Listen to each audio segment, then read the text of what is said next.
Hi, today I want to go over a pair of eyes and show you how quickly we can identify some of the most important iris signs for this person. When we take a look at the general structure of the iris fibers, which originate here at the pupil border and radiate outward to the iris border, we can see that they are very straight and narrow, which in general is an indication for a resilient and strong body that is able to quickly bounce back from an illness or injury to a healthy state. But in addition, we can also see a good amount of these open areas here, or here for example,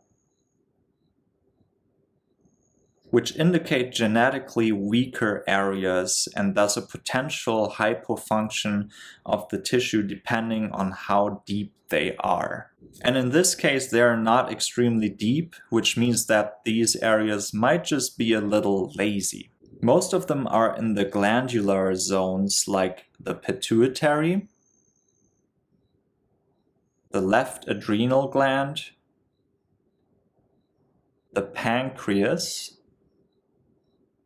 and thymus gland, but also in the heart area, which makes this person a glandular structural type.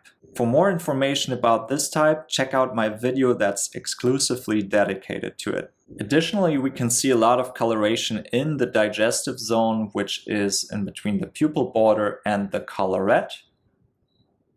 So all of this is the digestive zone, which includes the stomach and the intestines. And the pupillary sphincter muscle is also visible, which creates this ring around the pupil. And this is a sign of altered gastric function and shows us a higher tendency for fermentation, which is caused by a lack of gastric juices from the stomach and digestive enzyme production from the pancreas, and can lead to indigestion, bloating, heartburn, and abdominal pain after meals, especially after having starchy and protein-rich foods. Another sign that's related to digestion here is a distended collarette.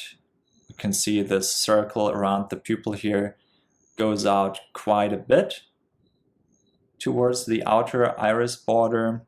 And this is a sign of lack of tone of the intestines, actually.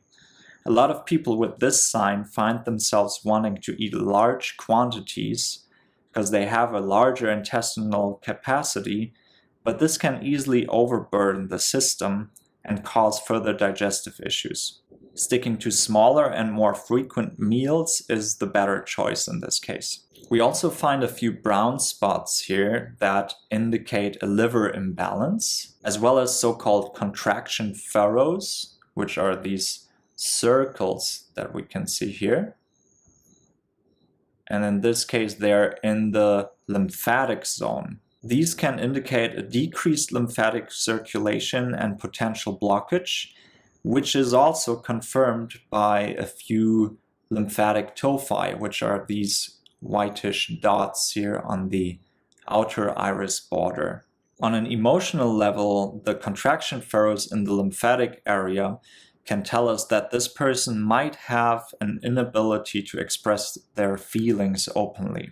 To make sure that the lymph is able to drain properly, it is important to also work on the kidneys, which we can see here on the right side. It appears a little more white, which means that it tends to be overactive and it is more prone to inflammation.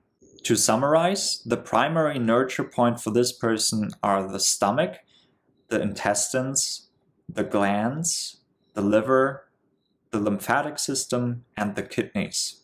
To effectively work on these areas and improve their function naturally, we can use the power of a diet that consists of mostly raw fruits and vegetables and specific herbs. Book your personal in-depth iridology reading today and utilize this amazing tool to get the deepest insight into your body, to then be able to support and nourish it in the most precise and effective way to live a healthy and vibrant life. Check it out at fruitfulsolution.com.